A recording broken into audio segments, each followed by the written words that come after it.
Hey everyone, welcome back. So now let's move forward and learn about multi-agent system that are known as teams in AutoGen. So as the name suggests, team means when multiple agents, just like us human, come together and solve a particular problem. So let's see the same. Agent teams are collection of specialized agents that collaborate to solve complex tasks through coordinated interaction and division of responsibilities. Now, in the last few videos, we have already seen that how can we define agents with different system message and model clients, that is the instructions and the brain, and they can be now made work together in a particular team having different kind of interaction. So you can think of that in a way hierarchy is there in an office. For example, how we have a pyramid kind of a hierarchy, or let's say a flat hierarchy, and that defines how the members in the team can interact to solve a particular problem.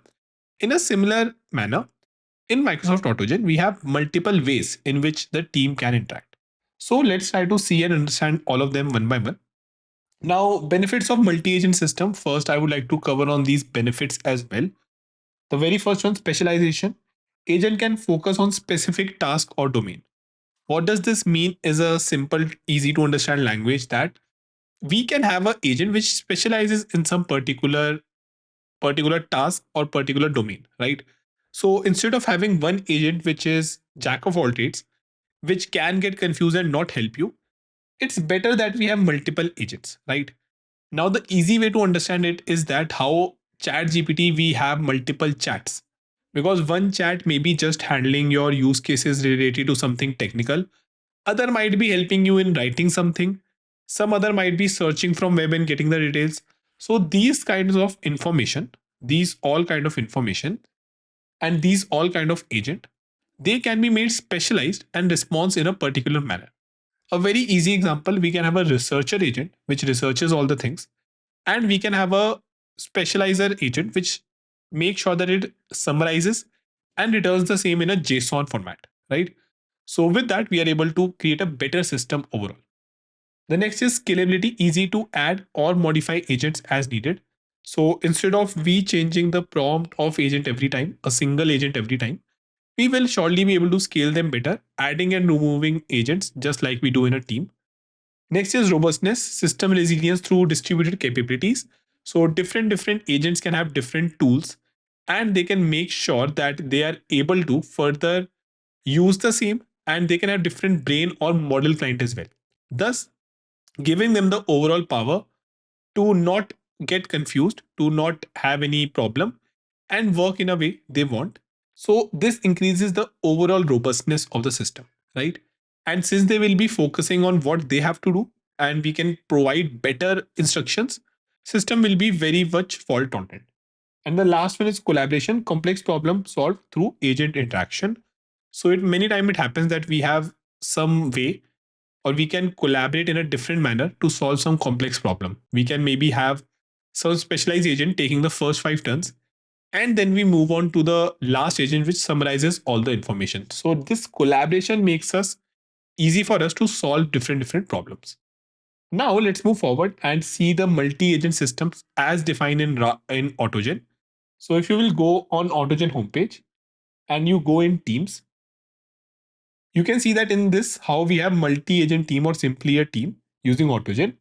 Team is a group of agents that work together to achieve a common goal. So here again, it has multiple different kinds of team: round robin group chat, selector group chat, magentic one, swarm, and we have graph flow. So there are multiple different ways. If you are known about LangGraph, or normally as well, I will try to explain you that in an easy to understand manner, so that logically you are able to understand how the agents are interacting within a team. Okay. So let's now also see why we might use a team. Teams are for complex tasks that requires collaboration and diverse expertise.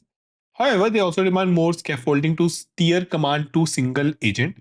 While AutoGen simplifies the process of working with teams, start with a single agent, something which we have done, and transition to multi-team when single agent proves inadequate. Ensure that you have optimized your single agent with the appropriate tools and instruction before moving to a team-based approach.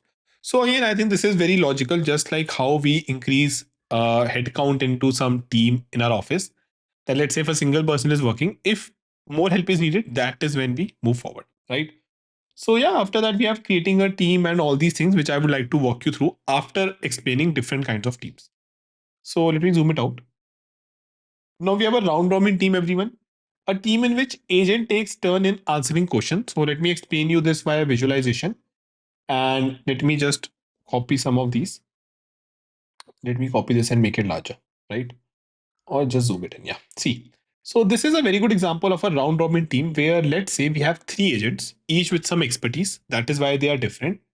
They will be taking turns, right? So let's say you can call this first, second, and third. First, this agent will go. Then it will always be second agent. Then it will be third agent. Once this cycle is complete, it will go back to first agent. So this order is fixed. I would like to write it down as well. Order is fixed. Pretty important thing to always remember. Since this order is fixed, of course, we should be defining our task in a logical manner. For example, if you want to, let's say, do some research work, then first we should have some researcher, then we should have some writer, and then finally we should have the editor who basically makes sure that whatever have been written, that is edited.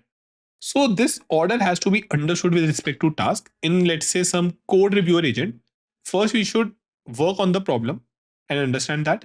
Second, we should write the code and then finally code should be reviewed. If first agent is the code reviewer agent, then it will never work, right? Because no code will be there to review.